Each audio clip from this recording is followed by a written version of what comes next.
The boy who chose kindness over wealth. The rain had not stopped for 3 days. In a small village surrounded by green hills, a 16-year-old boy named Ethan lived in a tiny wooden house with his grandmother. They had no electricity most nights, little food, and only one old blanket to share during winter. Every morning, Ethan walked nearly 8 kilometers to school wearing torn shoes held together with pieces of rope. His classmates laughed at him. "Look at his shoes. He's too poor to even buy breakfast." Ethan never argued. He simply smiled. His grandmother always told him, "People can steal your money, your home, and your belongings, but they can never steal your kindness." Those words became the foundation of his life. One cold morning, while walking to school, Ethan found a leather wallet lying beside the road. Inside were thousands of dollars, several bank cards, and an ID card belonging to a wealthy businessman named Mr. Harrison. Ethan had never seen so much money in his life. His grandmother had been sick for weeks. They needed medicine. Their rent was overdue.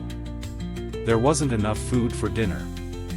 For a moment, he imagined buying warm clothes, fresh food, medicine, a better life.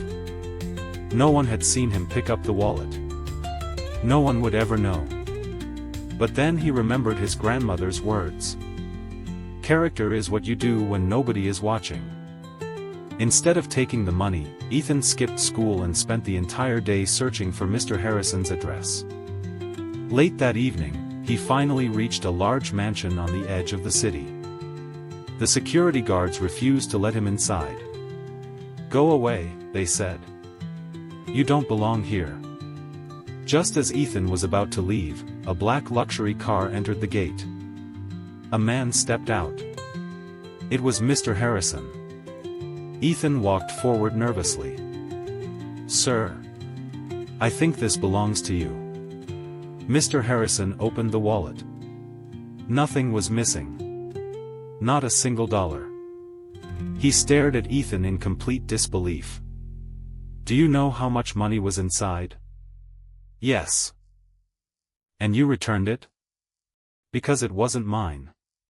Mr. Harrison smiled. "I want to reward you." He pulled out a thick envelope full of cash. But Ethan shook his head. "My grandmother taught me never to accept money for doing what's right." For the first time in years, the billionaire had no words. He simply watched the poor boy walk away into the rain. That night, Mr. Harrison couldn't sleep. He had spent his whole life building businesses, yet he had forgotten the true meaning of honesty. The next morning, he visited Ethan's small house. He saw the broken roof, the empty kitchen, his sick grandmother. He realized the boy had returned the wallet despite desperately needing the money. Mr. Harrison asked Ethan only one question. "If I help you, what will you become?" Ethan answered without hesitation. "I don't want to become rich.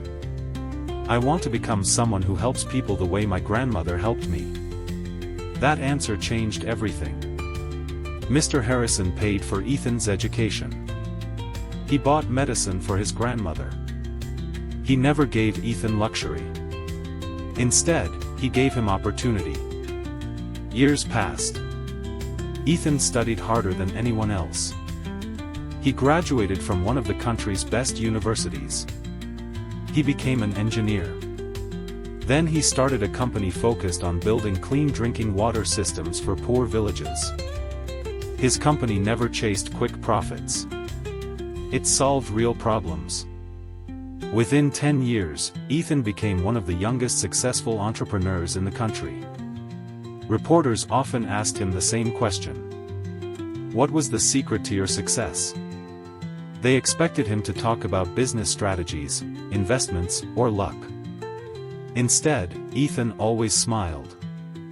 "My success began the day I returned a wallet that wasn't mine." People laughed. But he continued. "Money can build a business. Character builds a legacy. Years later, Mr. Harrison passed away. In his will, he left one handwritten letter for Ethan. It read, "The day you returned my wallet, you gave me something far more valuable than money. You restored my faith in humanity. Never stop choosing kindness over wealth." Ethan framed that letter in his office. Every employee who joined his company read it on their first day. The company continued to grow. Thousands found jobs. Millions gained access to clean water. Entire villages changed because one poor boy had made one honest decision. On the anniversary of his grandmother's passing, Ethan returned to his old village. He rebuilt the school where children had laughed at him. He built a hospital in her name.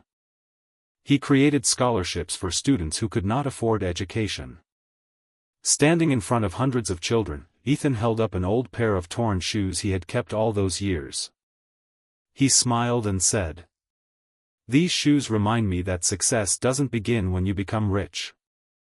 Success begins the moment you choose to do the right thing, even when life gives you every reason not to." The audience stood in silence. Some were crying. Some were inspired. And somewhere, perhaps unseen, his grandmother's words lived on in every heart. Moral: true wealth is not measured by the money you keep. It is measured by the goodness you leave behind. Honesty, kindness, and strong character can change not only your life, but the lives of countless others.